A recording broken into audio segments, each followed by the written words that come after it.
and time goes by so slowly, and time can do so much.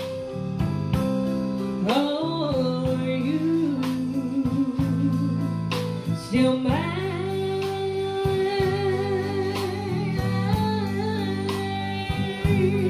I need your love. I need your love. God's sweet love to me.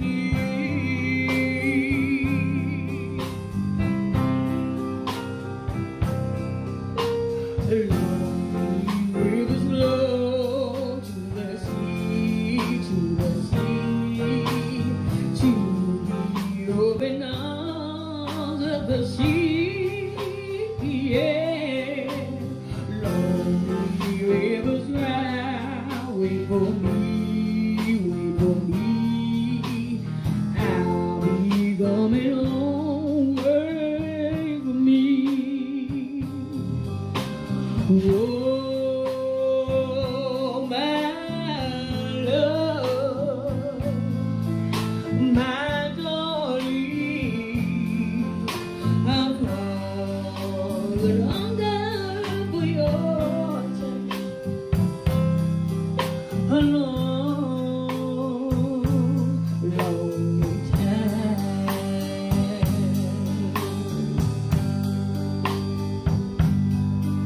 And time goes by so slowly, and time can do so much. Are you still mine?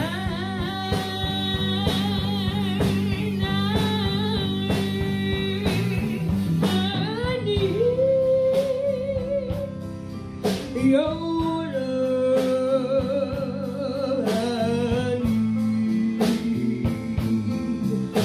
your love, God's sweet love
Good afternoon, everyone.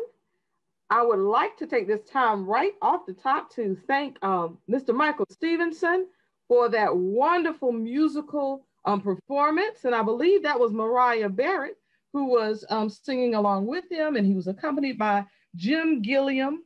And we are just so excited and delighted to have them on our campus to help us celebrate this very special day.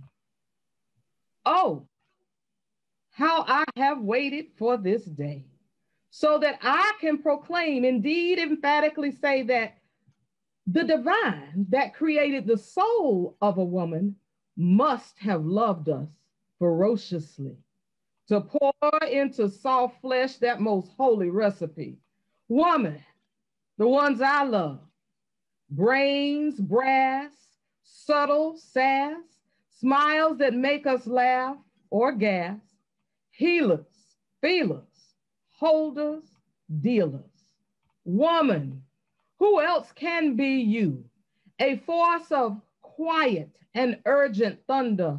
Woman, how you handled all of this is such a wonder that a superhuman, amazing grace made our first encounter face to face with woman. How dare anyone try otherwise to silence you? You who taught me, you who told me, you who protected me, you who consoled me. Woman, don't let nobody tell you otherwise. Your strength deserves more than mere compromise. Think, world, think of what life would be without the voice of a woman. Strong advocates for change, so many have moved to set me free. They were indeed pictures of liberty. Chain not her voice, for a vote by her is a vote for me. Woman, woman. Good afternoon. On behalf of the PCC Multicultural Activities Committee, I would like to welcome you to our 20th Annual Women's Forum and Women of Substance Awards presentation. And it is indeed our 60th anniversary of the existence of our dear Pitt Community College and the 20th year of this program celebrating women. Ain't that all right? I think that deserves a hand clap from wherever you are. The committee and I are excited to share this space with you, for it is with you that we broach the deep and heavy topic of valiant women of the vote. We have a bevy of the bold, the bright, the brilliant, the brainy, and the beautiful who will come to share with us regarding the interplay of women and their rights, specifically their rights when it comes to the coveted right to vote. It remains a topic to be considered even in this day and time. And we will take the time to examine the historical and present issues of the complexities women have faced when considering the vote. We are excited, therefore, to have with us three valiant women of the vote on today. We will begin our examination with the very talented and wise Miss Sandra Jones. Sandra Jones is a native of Winterville, North Carolina. She began her formal theatrical training at North Carolina A&T State University, and is a proud Aggie Pride. Sandra graduated with a Bachelor of Fine Arts in Theater and a concentration in acting. She's Mesner trained, y'all, from East Carolina University. While there, Sandra trained in jazz and blues vocals under Carol DeShield and Eve Cornelius.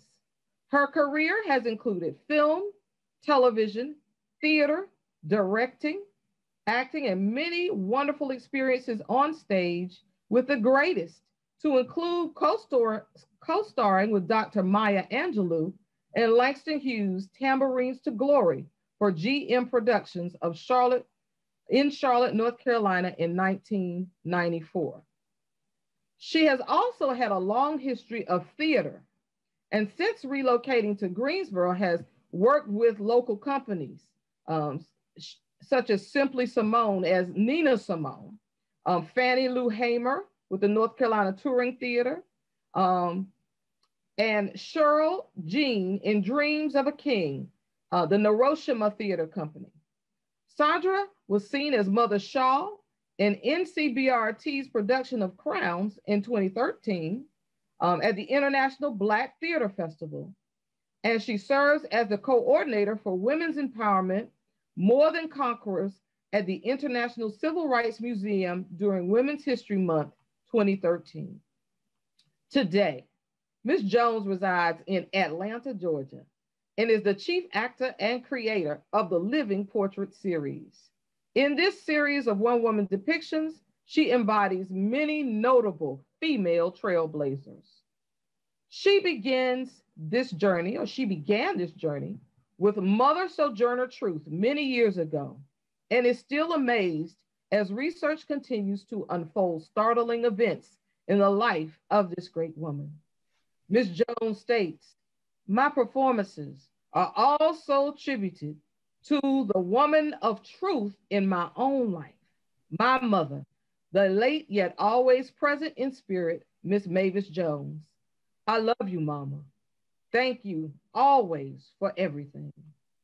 On today, through Miss Jones, we witness a woman who put her whole life on the line that her voice might be heard. We welcome to the Women's Forum Zoom room stage, robed and ready, a whole force of brilliant, resilient nature, Sojourner Truth. We have trampled through the valley. We have sailed the stormy sea. We have come up out of darkness. We have seen ourselves set free. Now we gather on the mountain to proclaim our liberty. It's our dear Lord's year of favor. Yes, it's time for Jubilee. Jubilee, Jubilee, Jubilee, Jubilee. It's our dear Lord's year of favor. Yes, it's time for Jubilee. Oh, good afternoon, good afternoon. I come this afternoon in the spirit of Mother Sojourner Truth, born during the days of slavery, somewhere around 1797, they say, because, you know, when I was born, no one kept a record of an African child's birth date. So I was born sometime around 1797 in upstate New York. I know many times people think that those northern states didn't adhere to slavery, but that's not true. For quite many years, they did, and it was a bustling business, human cargo being brought in from Africa. But I'm here today to tell you about my journey. Every now and then, oh, Sojourner like to come back to see how the wheels of time is rolling. And I come back today to tell you my journey toward freedom, my contribution toward this quest for freedom. You know, I was born to a family, my mother and father. I was blessed to know my mother and my father. We were raised in a home of, we lived in a home of Dutch people. And the language they spoke was Dutch, because it was the rich Dutchmen up in New York State that kept the slave trade going. They were rich and they were powerful. We lived with the Hardenberg family. We were owned by them. We didn't have any rights, but certainly not the right to vote. we were counted no more than chattel, just like sheep, just like animals on the farm. No rights. I remember when I was a little girl, I'd see my mama standing outside, looking up at the sky, and mama be just a moaning and a crying. I said, Mama, why do you look up at the sky like that and moan so? And my mama would say to me, oh, I have much to grieve over, Belle, much to grieve over.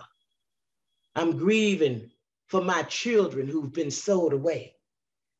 I don't know where they be, and they don't know where I be, but I can look up at those stars, and I can look up at that moon, oh, made by our great Creator.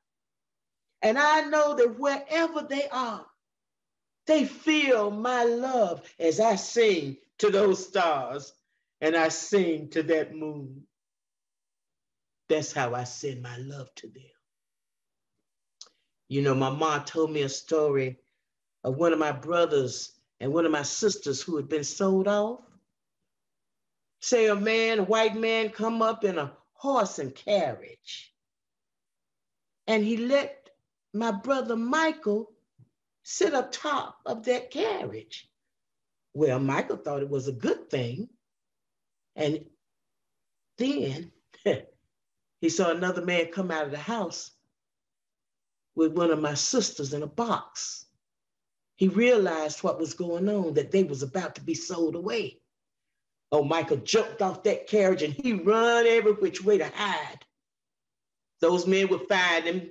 They put him back on the carriage, but Michael wiggled loose again. He run every which way. Finally, they just tied him down and they rode off. My mom said that the thing that hurt her more than anything is that no matter which way Michael run, he never once run to her because he knew she had no rights to protect him. He never once run to my pa because he knew pa had no rights to protect him. Then that day came. It was my turn to be sold off. I was somewhere around 9 years old. You know, when I was born, New York State had some manumission laws that said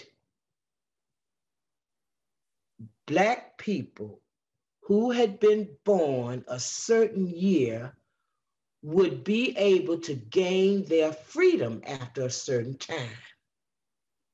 Well, when it come time that I was being sold off, Massa Hardenberg, where we live, passed on. His children were selling me, they were selling my pa and my brother, Peter. Well, my pa had once been a big, strong man, but slavery had truly beat him down. And he had suffered from arthritis and he couldn't work hard. It was nothing he could do for anybody and hardly himself. But we were all shuttled off to the auction block. My mom told me and Peter, no matter what happens, you just keep praying, children, because God hears you. There's a God in heaven who hears every prayer that you pray. And no matter what happens, children, you just keep holding on to your prayers. And when you cry alone. Never let anybody see you cry.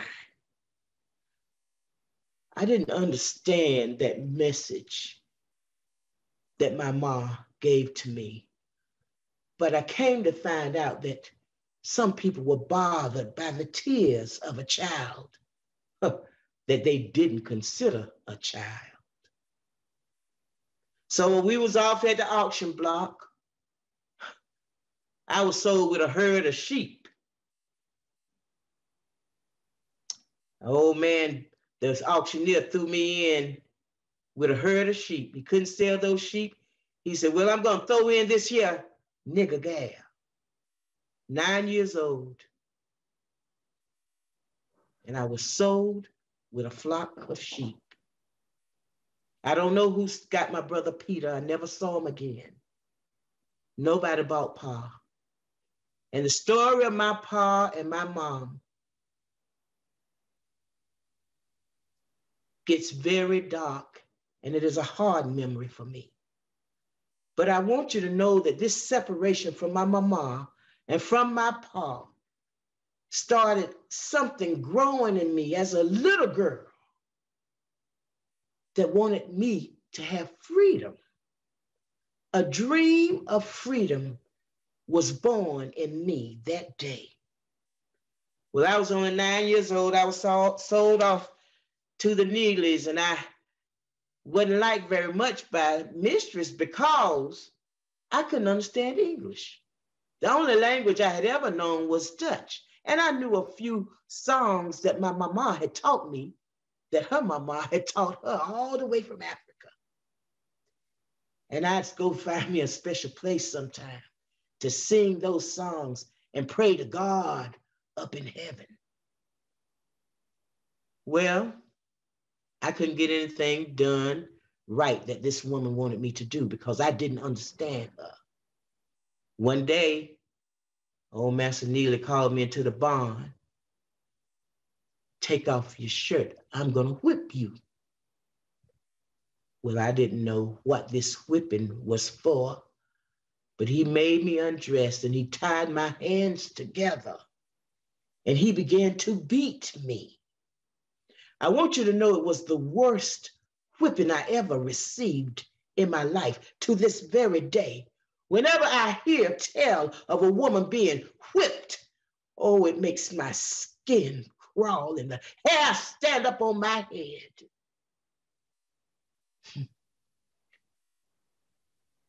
Master Neely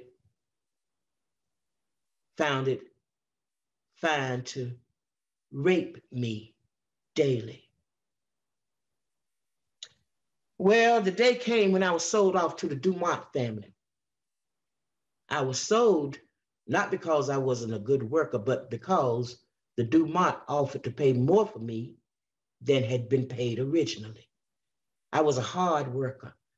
You know, my mom had told me to keep my prayers to God, but with everything that I saw around me, I began to think, well, maybe my master is God. And I began to work harder and harder. I worked so hard that the other Black people on the farm said, Bear, what are you trying to do? You keep working so hard day and night. Master's gonna expect that from all of us. Who's gonna take care of our children? Who's gonna take care of our elderly? So at the Dumonts, I stayed there for quite a number of years, and that manumission law that had freed my daddy, well, it had come around that it was my time to be free, to be set free. In about 2 years, Master Dumont told me, he said, Bear, if you work hard, extra hard this year, I'm gonna give you your freedom early. Well, now, I didn't know how he was gonna do that because I was already working from KC in the morning to KC at night. So I said, well, okay, because, this taste for freedom, it had just grown and grown in me. Oh, I wish I had time to tell you today about all the many things that happened on this journey toward freedom. But anyway, I worked hard for Master Dumont. And then when my year was up, I went to him, I said, sir, my year is up, it's time for you to give me my freedom. I want you to know Master Dumont looked right at me and he said, Bear, I can't let you go. You're too valuable. But sir, oh no, Bear, how about when you hurt your hand? When you cut that finger, you couldn't work as much as you've been working. No, sir, I kept on working. Bear, I can't let you go and I won't hear nothing else about it. Oh, Lord. The weight of the world fell on my shoulders. I went back to the basement, our living quarters, the cellar of the house, of the big house, you know, where men and women and children all laid on the floor sleeping together. We only had hay and whatever we could find to put on the floor to make a bed. There were a few boards here and there. I went back and I just knew all the people in my community in that cellar were going to turn their back on me and say, see, I told you so. I told you, Bill. But they didn't do that. I went back and I stood in my corner and I felt loving arms around me. I felt loving hands begin to touch me. And I knew that this thing called freedom, even though I had disappointed everybody, but made it hard for everybody by working so hard, this taste of freedom had grown in the hearts and mind of everybody. And that is something that would never change in us. Well, I knew life could never be the same for me. By this time, I had 5 children. I had 1 small baby, and I knew that I couldn't leave my baby, but I gathered my children together and I let them know that I had to leave. But I was going to take my baby and I was going to make sure that I got my other children back someday. I didn't know how I was going to do it. But after that broken promise, my world was shattered. Next morning, just before the break of dawn, I took my baby Sophia and I started walking. Walk with me, Lord. Walk with me. Walk with me, Lord. Come on and walk with me. While I'm on my tedious journey, I want Jesus to walk with me. I started walking and I was talking and singing to God. And something come to me just as sweet. Oh, that my God wasn't way up in the sky and couldn't hear me. My God wasn't in a master. My God was everywhere. And my God wanted everybody to be free.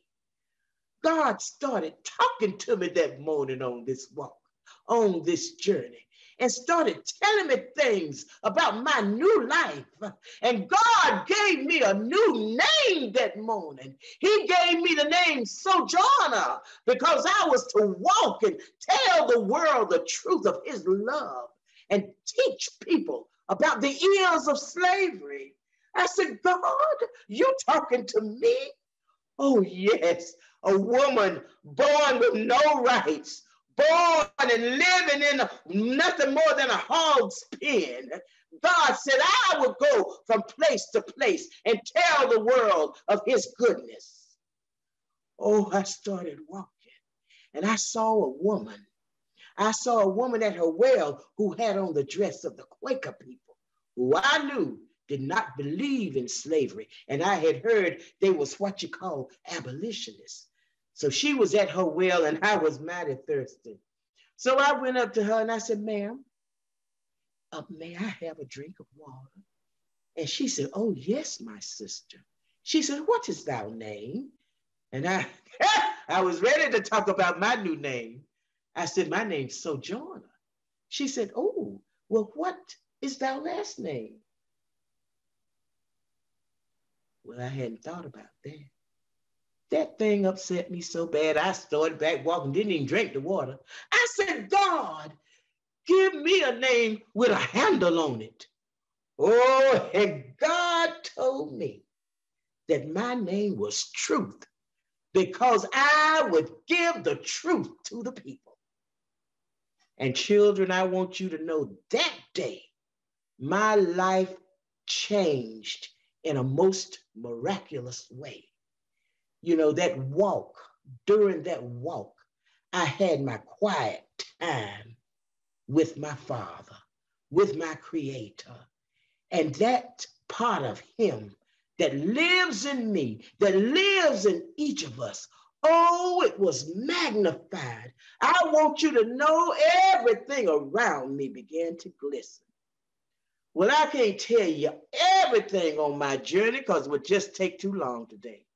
But I want to tell you that I ended up traveling all over this country. And I was introduced to the abolitionists and the Underground Railroad movement. I started on a speaker's path with some of the most famous people in this country: William Lord Garrison, Wendell Phillips, Frederick Douglass. Oh, Frederick was something else. I remember one time I heard him at a meeting, and he was so upset by the way things was going for our people that he said the only way slavery is going to be healed in this country is through bloodshed. And it struck me. I said, Frederick, is God dead? Oh my goodness. You could hear a pin drop. But Frederick and I became good comrades, and he changed his mind about all the bloodshed because we did not want anything like that to happen in this country. Believe it or not, we too loved this country, even in the degraded state we had come from. Well, as I got on the touring circuit with the abolitionists, my narrative had been written by a dear friend, and I was taking it from place to place, and I was selling it. And then I was soon became in association with women, white women of the women's suffrage movement. And they gave me a platform as a Black woman to speak for the freedom of my people, because just as they were fighting for their right to vote, because the right to vote is freedom, I think we would all agree that if you don't have the right to vote, oh my, you don't have freedom. So that brings me back to why I like to come back every now and then to see how these wheels of time is rolling, you know. I was at one convention. I like to see how y'all doing with these voting rights.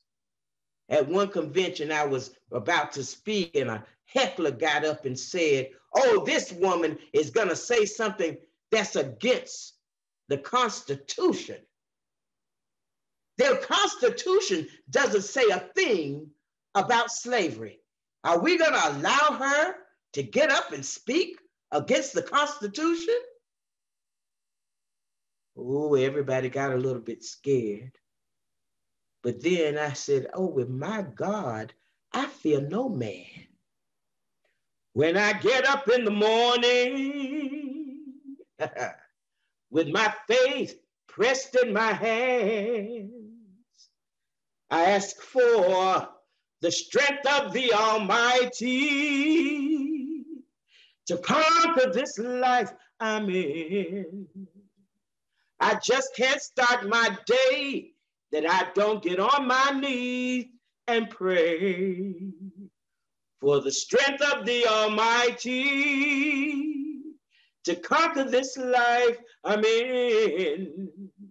For the strength of the Almighty to conquer this life I'm in.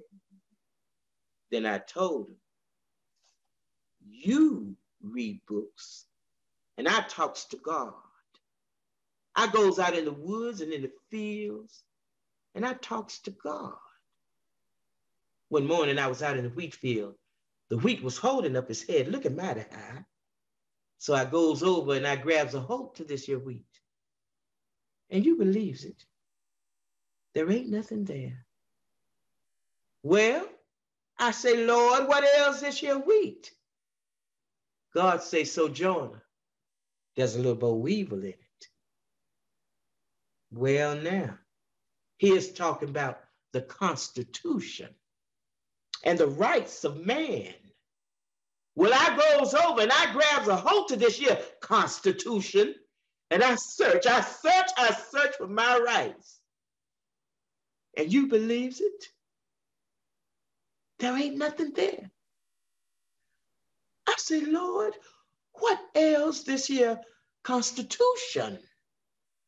And God say, Sojourner, there's a little boll weevil in it. I want you to know after that day, my journey really, really began.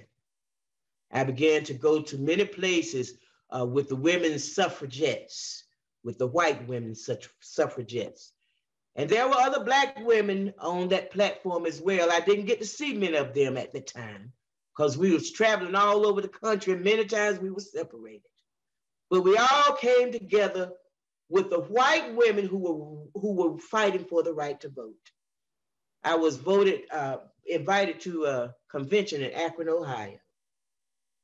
That was a big convention. And some of the women there got afraid for me to speak because so many men were saying, oh, we can't let her talk. You can't let this Black woman talk. And there were some women who felt that if I spoke, it would make them seem that they were a part of the abolitionist movement. Well, what I knew is Black women needed the right to vote, just as white women needed the right to vote, and all Black people needed their freedom. But I knew that if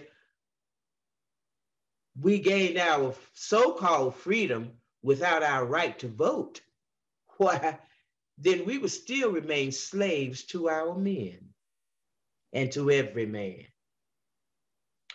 So we are at the convention in Akron, Ohio, and you all probably heard of this speech because I know it kind of lived on through time.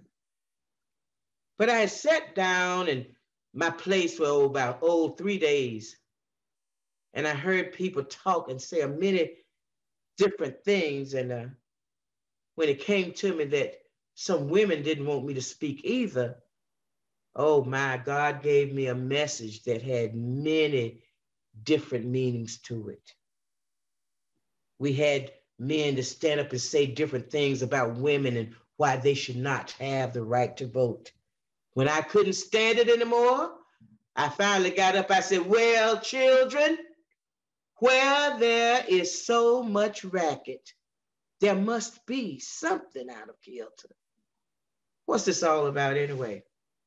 We got a man back over there who say women should be helped into carriages, should be lifted over ditches, and should be given the best place everywhere.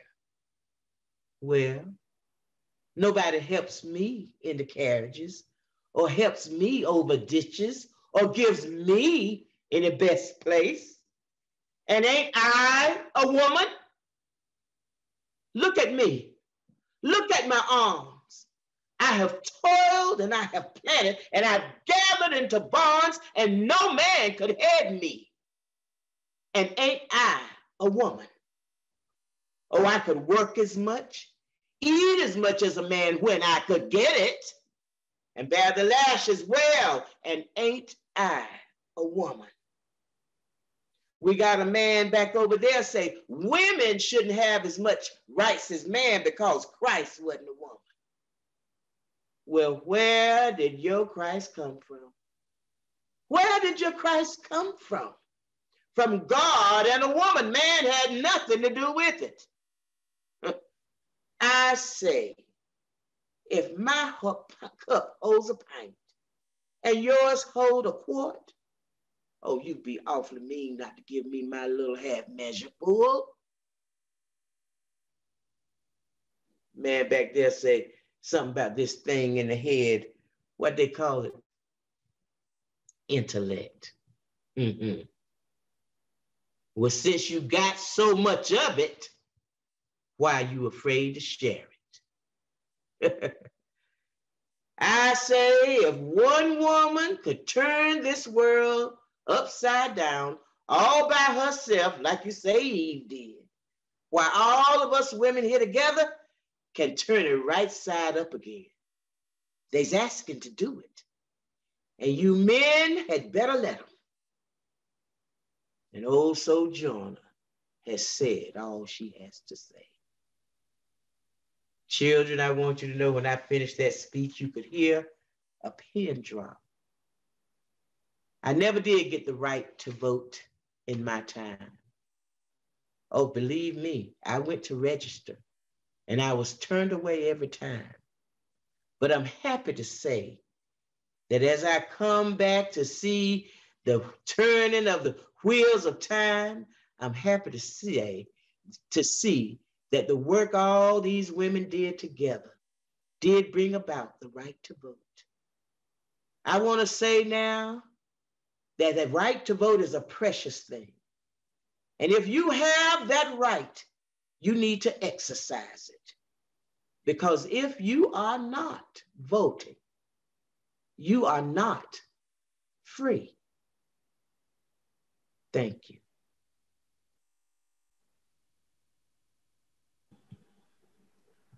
Thank you so much, Miss Sandra Jones. I know I have chills, and I know many of us do. Magnificent, powerful performance, and we thank you so much for sharing Sojourner with us today.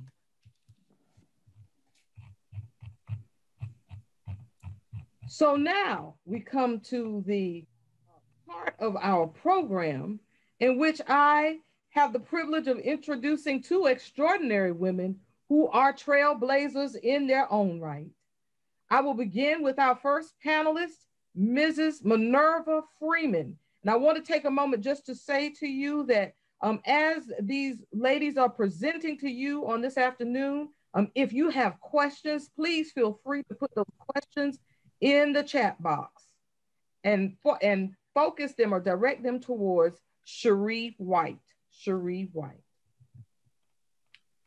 Miss Freeman, Minerva Freeman, is the president and founder of Pitt County Family Development Corporation, Incorporated. This organization was formed and based on the belief that community needs are of the utmost importance. In this organization, the focus of finding and developing social and educational programs that benefit the lives of children, youth, families, and senior citizens in Pitt County and the surrounding communities is paramount. Ms. Freeman is also a civic and community advocate who has labored to further policies that improve the lives of women and minorities. She has been a key ally with Democracy North Carolina, North Carolina Council for Women, HBCU scholarships, and other organizations. Additionally, among her numerous accomplishments, she is a 2020 Life Achiever for the Greenville-Pitt County area section of the National Council of Negro Women, a 2020 Star recipient for the Pitt County Democratic Women, and a recipient of the 2019 Best Irons Humanitarian Citizen Award. Ms. Freeman is a retired social worker from Pitt County Health Department. She worked with women, adolescents, and families, counseling women and men on reproductive issues. She also supervised social work and human services students from ECU, Barton College, Shaw University, and Pitt Community College. She is a certified trainer with the Professional Women's Network, Step Parenting Program, Wise Guide, Girls Circle Incorporated, and Religious Coalition for Reproductive Choice. Miss Minerva, as I affectionately call her, is a frequent conference presenter, and her dedication to women and their families is evident. She also serves on several boards and advisory councils to include the Mediation Center of Eastern Carolina Board of Directors, Pitt County Domestic Violence Prevention Board of Directors, NAACP, Pitt County Branch Membership Chair, Delta Sigma Theta Sorority Incorporated, Pitt County Chapter of the North Carolina A&T State University. A lot of Aggies up in here today. Had to mention that. Order of the Eastern Star, past matron, the PCC Diversity Council, and many, many others. Ladies and gentlemen, our first panelist is Ms. Minerva Freeman. After Ms. Freeman speaks, we are yet standing in continued anticipation to hear from Mrs. Jo Nicolas, North Carolina President of the League of Women Voters. Jo Nicolas was born and raised in Rayford, North Carolina, and graduated from East Carolina University with a BS in elementary education, and then went on to receive a Master's of Education from Loyola University in Baltimore, Maryland. As an educator for 32 years, with the last 14 years as an elementary school principal in the Prince George's County Public School System in Maryland, she received many accolades as an outstanding educator, operating under the belief that all children can learn. As a principal, she involved herself in creating partnerships between schools and communities. Ever the advocate and activist, Jo was involved in both the Teachers and the Administrators Union, where she became involved in marching and working for the rights of administrators and teachers on the local, state, and national level. After retiring in 2003, Joan and her husband moved to Seven Lakes, North Carolina. Not allowing any grass to grow under her feet, Mrs. Nicolas sought ways to be a role model and a servant to her community. She recalled, having always been an advocate for women's rights, even teaching my daughters to accomplish whatever they dreamed for, I pursued the League of Women Voters of Moore County. I truly believe in the three purposes of the League: to foster education and citizenship, to promote forums and public discussion of civic reforms, and to support needed legislation. Our League in Moore County is a unique, nonpartisan organization that is a recognized force in molding political leaders, shaping public policy, and promoting informed citizen participation at all levels of government. Currently, Jo serves as the president of the North Carolina League of Women Voters now, and that is a position she has held since 2019. Ladies and gentlemen, Mrs. Jo Nicolas. We will begin this time of enlightenment, however, with Mrs. Minerva Freeman. Ms. Freeman, the floor is yours. Thank you so much. I appreciate the introduction, but first let me thank the committee for inviting me to be a part of this awesome program. I also would like to thank Ms. Jones, a fellow Aggie. That was wonderful. That rendition of Sojourner Truth, I mean, it really kind of set the tone for why we should be involved with voting. So I appreciate her and her talent, her singing. It was beautiful. This is really an important program for me, this forum for women, especially during Women History Month. We honor women who have given so much to make it possible for us to have rights that many times we didn't have, and especially African-American women. Ms. Jones talked about the women's suffrage movement, and I had included that also in my presentation, to see women who did not have the right to vote work tirelessly to have that right. I mean, it's important. And we all should not take voting for granted. It is something that was not for us in the beginning. but we've had to plow through to make it possible. And why? When we look at voting, why is that important? Voting is so important. First of all of us cannot go to Washington. We know that. All of us cannot go to Raleigh.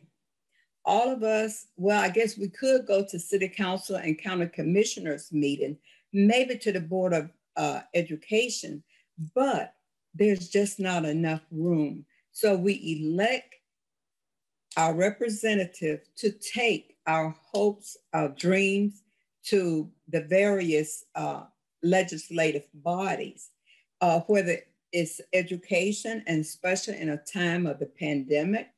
We are concerned about our young people and how they're voting. How they are learning.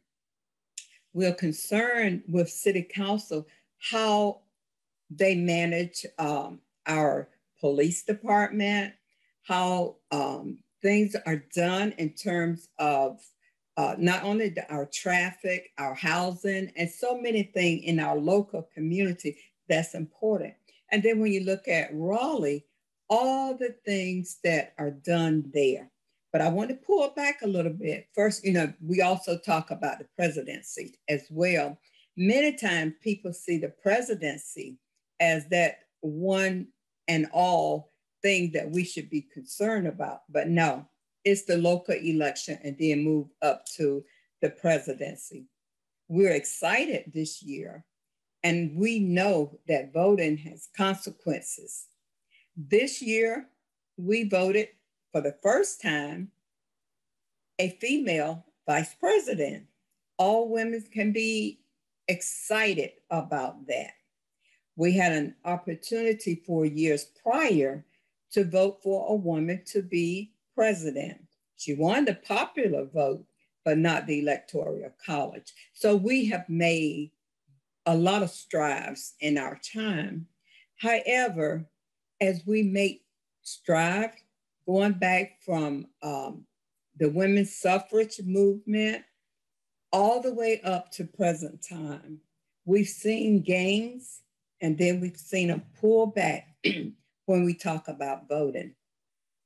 The year that President Obama was elected president, North Carolina did a fantastic job. We had early voting. We had voting on Sunday. We didn't have to have ID. There was a lot of gains to make it easy for people to vote. And what happened? Legislators in Raleigh looked at that and said, we're going to kind of pull back on some of these things. They wanted to make it harder to vote. And so you saw things start to change. I say going backwards. And it is happening now all over the country. This year, voting was the most secure ever. But because of the big lie, and all these legislators, I think it's like 253 different bills that are on the ballot to take away, or should I say, to make voting harder, especially for Blacks and other minority groups. That isn't right. So whenever we have an opportunity to vote, we need to exercise that right every time. And that's where, as Ms. Jones talked about freedom, that's where we get our freedoms from. I'm excited, especially this year when you look at voting and we think about consequences of voting. We sent 2 senators to Washington in a pandemic when people had to stand in line, long lines, in order to exercise their rights to vote. But we sent 2 senators to DC, and I bet some of you have already gotten checks. Those $1,400 checks probably have been very nice for people. That made it possible to help families. But not only that, it made it possible for families with young children to have that child tax credit. That's going to be very important. The healthcare is going to be important because we need health care. So many things rise on the opportunity for people to vote. And we should do it, as I said, and I've said over and over and over again. We need to exercise our right to vote. When I first voted, I was 21. That was the age requirement at that time. I was in school in Minnesota, and I voted for the first time. I felt very special about that. I thought it was a wonderful privilege to be able to do that. And I would just encourage you all to vote whenever there's an opportunity. Know the issues. Now, I mean, I just don't think people should just go out and just play eeny, meeny, miny, mo. Know the issues and then vote on your hopes and your dreams for a better future for your children, your grandchildren, and especially for our women. I will leave you with one little quote that I just so love. And it says, well-behaved women seldom make history. So when you look at women and the things that they are doing, many times they put their lives on the line to register people to vote. We look at Stacey Abrams and just so many women, especially this year, that was out there working, not just for themselves, but for all of us. So remember that we can be nice and we can be ladylike, but we better pull up our sleeves and we should vote every opportunity we can. Your vote is your voice, because as I say, you cannot go to DC, you cannot go to Raleigh, you cannot go places. Everybody can't do it. But your vote is when you send representatives to express your values and your concern. And collectively with all the other legislators, we come up with hopefully a just society. Thank you. Thank you so much, Ms. Freeman, for those wonderful words. And that's probably why we have so many women over here at Pitt that are misbehaving, because we're trying to make history too. Next, we invite Ms. Nicolas to come forward. She is the North Carolina president of the League of Women Voters. Ms. Nicolas, the floor is yours. Thank you very much, Regina. I too also want to thank the committee for inviting us to come and share with you. When you think about voting, you should automatically think about the League of Women Voters. And North Carolina has a very strong League of Women Voters here in our state. Our philosophy here, and now we rise, is our next 100 years. We celebrated 100 years this past year in 2019 of the League of Women Voters. Next slide, please, Emily. Just a little brief information about the history of the League. All of you probably may know that the League of Women Voters is a nonpartisan political organization. We look at issues on both sides, look at the areas on both sides of issues. We've fought this since 1920 to have our improve our systems of government and impact public policies through educating our citizens and doing advocacy for them. We're a grassroots organization that working from the bottom up. We have information from national, state, and local leagues. There are 50 states that include leagues that have, including the District of Columbia, Puerto Rico, it says Puerto Rice, typo there, the Virgin Islands, and Hong Kong, in addition to hundreds of local leagues nationwide.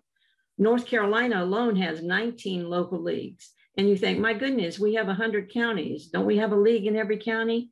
No, we do not. But we are fighting to continue on to get leagues in every county. And we'll be coming and looking at Pitt County, because Pitt County used to have a huge league.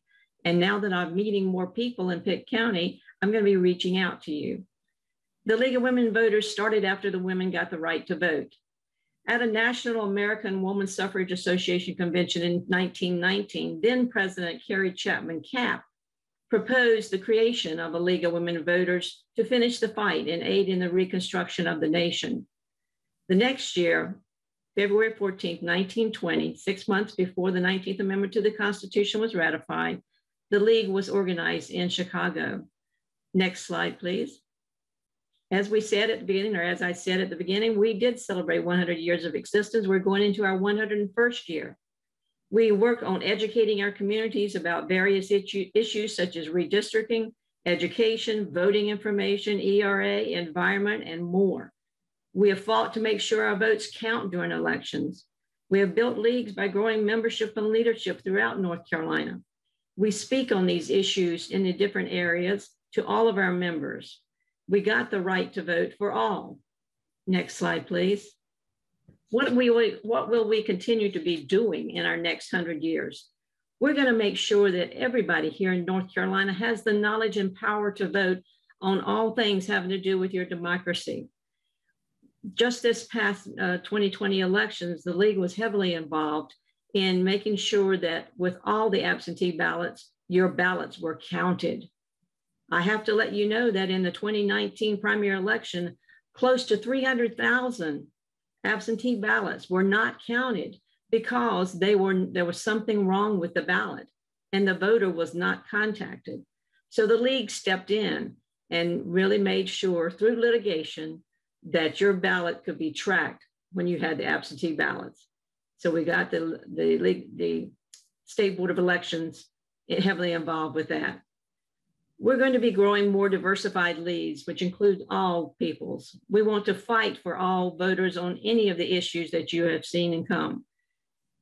We want to use our power there that we call, our motto is empowering voters, giving you the tools that you need to vote and to make sure that you can vote carefully and defend your democracy. This is our country. This is what we're here for. And that's why we have to continue to fight. And women went through a lot of amount of struggle to do this for us.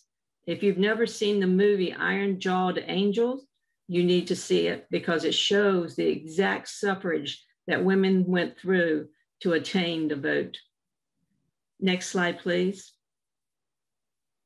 We're ecstatic because we're an old organization, but we're coming up in the world by getting on media, social media.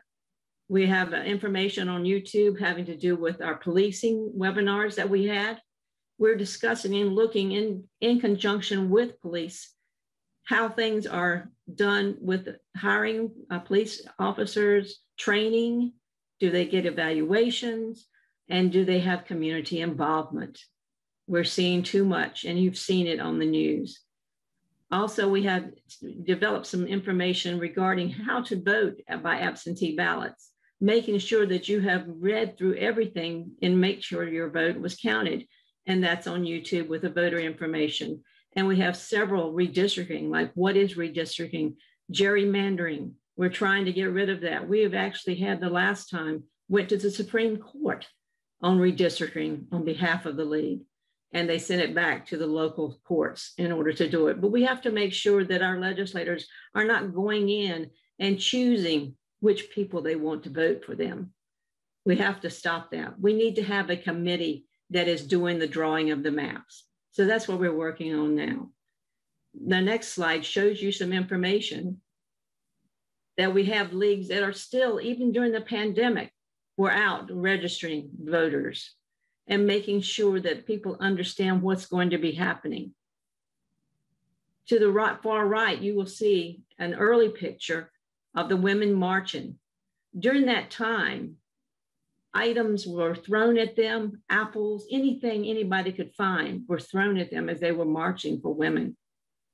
Down in the far left-hand corner, you see a reproduction of women's suffrage in Moore County walking down the streets after they had gone into a theater to watch Iron-Jawed Angels. And the far right is talking about our policing committee that we have. We're actually bringing that up for our convention in order to have our members to start participating as a group and to share with them, with our communities what they have found out. In fact, we actually had Pitt County Sheriff on one of our policing webinars. Excellent to have her there. Next slide, please. Is that the last one? No. Here's what you can do. You can join the League. You can start a new league in Pitt County. You can contact our state league through our social media outlets. Just search for the League of Women Voters of North Carolina. There's our website. You can join the league just on the state level. You don't have to have a league in your area. If you want to become involved, we can help you to get together. Get involved in the politics within your local area. Don't just stay at home and gripe. If you don't have anything if you're complaining about something, get out there and fight for it. Don't sit back and complain and not do anything about it. We always say we're the watchdogs of all governmental levels at the national, state, and local level. And as we have said here, and we'll continue to say, the League of Women Voters of North Carolina refuses to be silent. Thank you. Thank you so much, Ms. Jo, Nicolas, for that presentation. I know that I felt fired up. I'm ready to go with you. We are really fortunate to have both of you. Just such wisdom, experience, and insight, and you're all living examples of the difference that women can make today. I'm not going to hog up any more of your time because you have questions that need to be answered, I'm sure, out there in our audience. And I'm going to turn the mic over to Ms. Cherie White, who is a member of the Multicultural Activities Committee, an English professor here at Pitt Community College, and she is part of our Women's Forum subcommittee. She will be moderating this portion. Ms. White, we're going to try to stay to about 10 minutes for this time because, you know, we want to kind of hit that 3:30 mark, and we've got some important stuff to do, some more important stuff to do. So I'm gonna stop talking. Again, if you have questions, put them in the chat with who you would like your question directed to. Ms. White, take it away. Okay. Thank you, Ms. Garcia. We have not received as of yet any questions in our chat box, but we do have some other questions that we would like to direct to our panelists. Oh, we have one here in the chat box. What would be a good way to revive the League of Women Voters in Pitt County? And that comes from Ms. Vicki Coleman. I'll answer that because that has to do with the league. Yes. I'm going to put my information contact, and I would love for her to contact me because we can pull up an old list, you know, from our past rosters to see if we have contact people that are still available in the area. But I will put my contact information in the chat. Very good. Also, Ms. Nichols, how was the league involved in the 2020 elections? Oh, we were out there. Not only, we have this reputation in the legislature that we are the people who always sue them for something. But that doesn't stop us. We keep on going. We had, as I said during the presentation, had litigation having to do with absentee ballots and really working with the State Board of Elections in order for them to establish a cure process that you could get in touch or you can find out where your ballot is if the Board of Elections had received your ballot. You know, we did also information sessions on webinar that people could go on and see exactly how I'm supposed to be doing. Because it's amazing, you know, they compare when you sign your, when you do your registration, you're going to get your ballot and you put your signature down. They're going to compare your signature from every year that you've had. Well, I don't know about you, but the older I get, my signature don't look the same as last year. So we kept saying, you can't be holding that as a responsibility. Just make sure the person has signed their ballot. So little things like that we did. So we won that part and was able to put it out for the people to do it. I myself had voted by absentee ballot for the first time ever, but it was really interesting for me to be able to go on the state website and track my ballot, and we got accepted and see where it was. So we did a lot with that. Very good. Mm-hmm. What efforts are currently being made locally and statewide to bolster the number of Asian and Latino voters? And that could be for any of our panelists. Ms. Minerva, you want to try that one? Well, I probably would say, to me, it would be as any group. And I think what has happened with that community, and we should all be concerned about it, it lets us know that we all must be involved. And many times other groups can take a page out of the African American playbook, the things that we have done to get out to march, to register to vote, and to make certain that the people that we send to the different legislation are the people that represent us. So I would say that we should all be concerned about that particular group, because if it happened to one group, it will happen to another group. So if we get involved when it's happening to the Asian community or the Hispanic community or whomever, it helps all of us. I don't know if I answer that, but I just know that we all need to be involved. We cannot sit back and watch another group struggle and not do anything except to say, oh, that's terrible. We need to get involved. In terms of voters, what direction is voting taking? Is there a negative turn happening? I'll take that. I'm not really sure that it's a negative term. I know that there are, as I said previously, that there are people that want to suppress the vote. And we have to fight against that, because if we start to pick our voters, then there's a lot of people that will be left behind. So I cannot say that it's negative, but we need to be concerned about voter suppression, whether that means that we got to have ID, if that means we have shorter periods of time to vote. You know, all of those things hurt communities, and especially communities of color. So I would say that we just need to be vigilant and watch all the time, because that's a right. We all have the right to vote. And that's what set us apart from other countries. We can vote people in, and we can vote them out. Yeah, I agree with Ms. Minerva. You know, we have to just keep on being diligent to voter for suppression, particularly voter ID. I've never had to use an ID in all my years of voting, and we shouldn't have to do that. So the league is strongly involved with that. And we were quickly watching everything that's happening, because as Ms. Minerva said, there's so many lawsuits out there now across the nation that are suppressing voters. Right. We can't let that happen in North Carolina. What progress have you seen in the last 10 years? Well, I'll tell you, the league, we've registered more voters, which is great, because our local leagues get out there and that's what they're doing. We've also had more members are interested in politics. We've got, now look at what's been happening. More women are in the political areas. So we're good with that. And I would agree with that. The one thing that I would say, when you look at 10 years, we've had an African-American president. We've had a woman vice president. We have all over the country, people of diverse backgrounds going to state houses all over the country.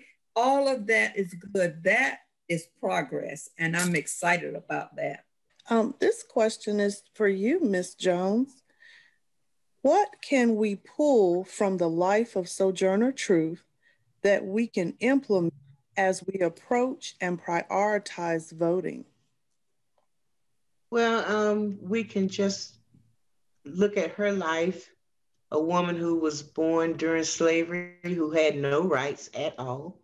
You know, when we think about it, there's, other than spiritually and what we know that happened to her spiritually, there was no reason for her to think that her voice would matter.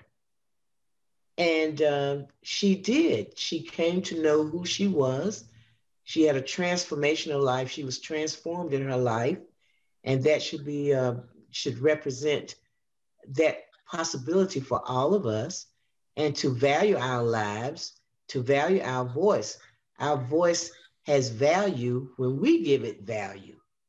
It's not for someone else to give it value. When we give it value, and one of the ways we speak in this country, as the ladies have said today, is through our vote. So we have to value our voice, as Sojourner Truth did. Wonderful, wonderful. We have another question in our chat box. This is directed towards the League of Women Voters, Ms. Nicolas. Was the League involved in passing the Voting Rights Act of 1965? Oh, yes. And we're heavily involved in the HR 1 now, you know, to make sure that the Voting Rights Act is being passed up at the legislature and everything. So we want to make sure that's continued on. Very good. Very good. Another one, within the women's suffrage movement, did Sojourner Truth deal with racism? I guess this is directed towards Ms. Jones again. Yes, she did, but she had plenty of allies as well. And I think that, but that was the way of the country, you know, that was the society. I mean, yes, we still deal with racism. And she dealt with racism. She came out of slavery. And being in the North and with the New York State having those manumission laws earlier than some of the Southern states, you know, but again, she walked out of freedom, but a few years later, her freedom was legal. But again, she did not have the right to vote. She had no rights. She had no land. She had nothing, which is what her fight began to be.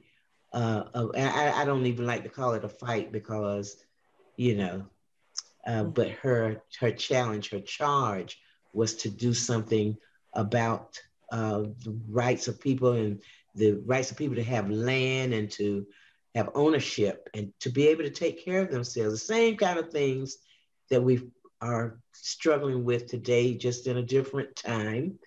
And a lot has changed. But yes, she had many allies. She dealt with racism. She had many allies. I'm sorry. That's okay.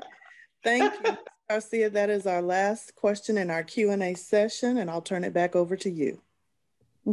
Thank you so much, Ms. White. And we, again, thank you, all of you, our performer, our panelists, for your wonderful responses.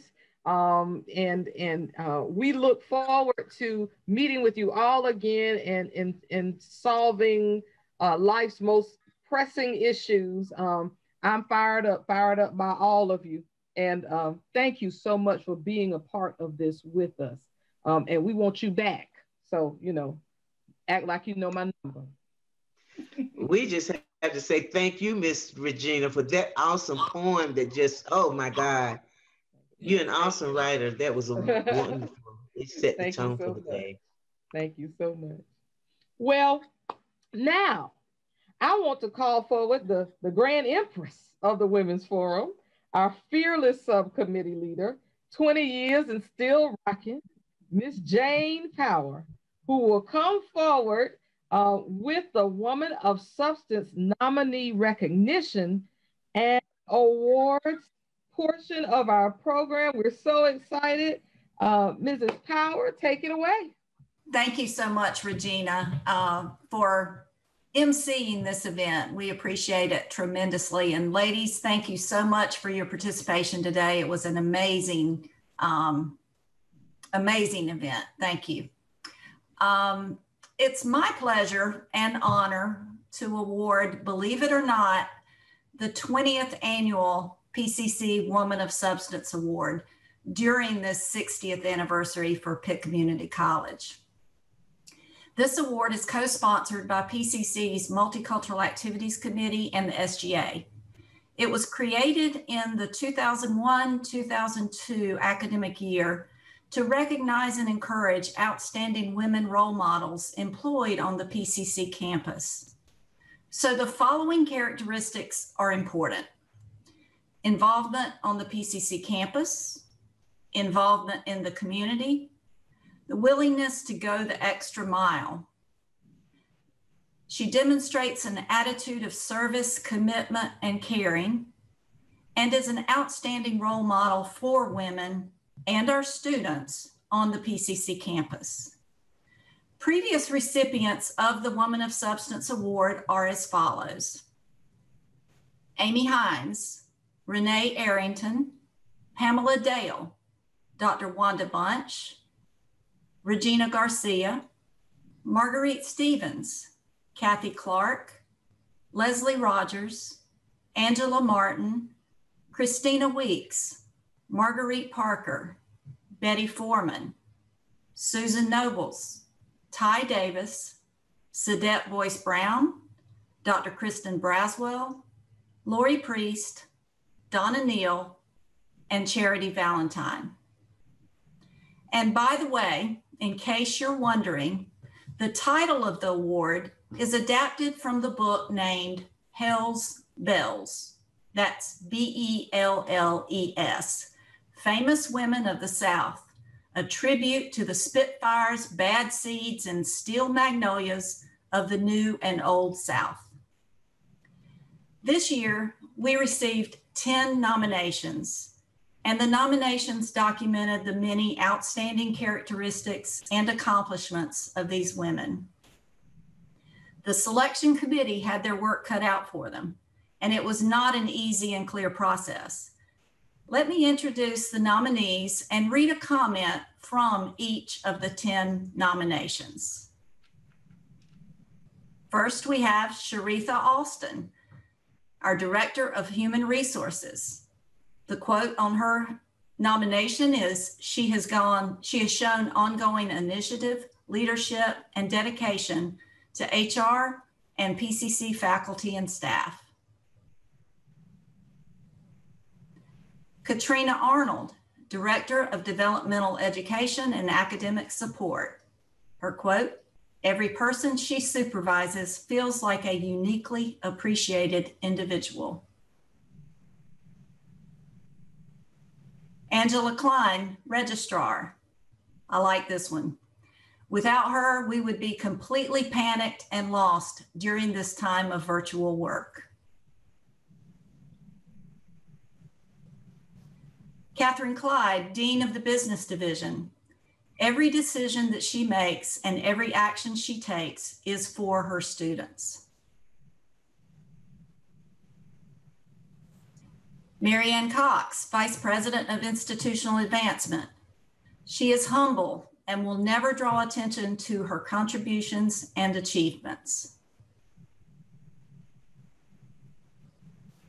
Julie Crippen, Director of Grants Management. She leads by example. Happy Gingras, Senior Director of Teaching and Learning. Her commitment to the college is contagious. Amen to that. Gloristine Robertson, Manager of the Copy Center. She has been a role model for many youth in her community. Kim Waters, Counselor for TRIO. She demonstrates an attitude of service, commitment, and caring consistently. And last, Shakina White, Director of Admissions and Advising. She never asked anyone to do anything that she would not do herself. I can truly say that PCC is a better place because of all of these women. And I wish I could give a round of applause because this is when we normally ask them to stand up and we applaud every one of them. And so congratulations on being nominated, ladies. This year's Woman of Substance winner is an amazing daughter, wife, mother, friend, and leader. In many ways, she's a lot like that proverbial duck swimming across a pond, making it appear effortless, but paddling furiously below the surface to make sure whatever she's working on gets her best effort and is successful. She's reluctant to take credit for wins, quick to accept blame and make amends when something goes awry, and even quicker to give praise to her colleagues. She is authentic. When she tells you that she is in your corner, you can take it to the bank. She is calm, caring, dedicated, and hardworking. She's also the ultimate problem solver. She has helped her employees and some students get through some very hard days, both personally and professionally. Our students are blessed to have her advocating for them daily. She is continuously striving to improve internal communication at the college. This year's winner has supported her team throughout this past year while working remotely with grace, while also embracing technology. She has kept her division connected in such creative ways. Through Microsoft Teams, she has periodically used a question of the day for her employees to respond to, which has allowed them to learn more about each other, to stay connected, and to even have a little fun with one another. In February, she chose to use a Share the Love theme and allowed her division to share things that they love, appreciate, respect, or admire about their coworkers. The comments that I have read above are just a few of the amazing responses about this nominee that her team wanted to share with you. Please join me in recognizing our 2021 Woman of Substance Award recipient, Marianne Cox. Congratulations, Marianne. And I'd like to give you an opportunity to say a few words. I know we're catching you off guard. Oh my goodness, thank you all so much. Oh my goodness, my husband is on here. That's the fun of Zoom. I didn't know he was going to be on here. I am so humbled and honored when I look at the list of the recipients before this time, but also just looking at the nominees. I'm humbled that you can even consider me for this honor. And there are a lot of my colleagues that are not even nominated, but deserve to be right here as well. One of my mentors reminded me recently that the most important thing that you can do is surround yourself with good people and the right people. And I can give that credit to my team who just shared such sweet things about me, but I'm sure they had something to do with this, so thank you. But I hope that every woman here at Pitt Community College knows and believes just how valuable that they are, and that her voice matters, as we've heard earlier today, because our voices do matter. And I would encourage each of us to take younger women under our wings and allow them to walk alongside of you and share the things that you have learned and the things that have been passed along to you. I think that's the value of sharing our experiences. Just like the vote, sharing the importance of that, because our kids, I have a young daughter, and this was her first election to vote in, and oh, she's on here too. Oh my goodness, y'all. Hi, Madeline. This was her first time to vote too, and that was a very big deal and a special event in her life. So PCC is changing lives every day, and I am so blessed to get to see that firsthand. So thank you to all of you who are coming alongside and making that happen. And thanks to my team or whoever it was that nominated me. Well, sit tight, Marianne. I'm going to come see you if you're going to be in your office in just a little bit. So hang tight, okay? Thanks again to all of our participants today. Ms. Jones, Ms. Freeman, Ms. Nicolas. I also want to thank our MAC Women's Forum committee members, Vandana Shrivastava, Olivia Sutton, Sally Stone, Amelia Bain, Catherine Clyde, Jan Fisher, Patricia Gaither, Erin Harvey, Cherie White, and Regina Garcia. Special thanks to Michael Stevenson for our music today, and Emily McConnell for her technical support today. Big congratulations to my supervisor and my friend, Marianne Cox. And thank you all for attending this virtual event. At one point, I think we had 99 participants, which is fabulous. But I ask you, after leaving this event, please take the opportunity to thank all the valiant women in your lives. I'm sure you've got some, so tell them thank you. We appreciate all of you, and we hope you have a great day.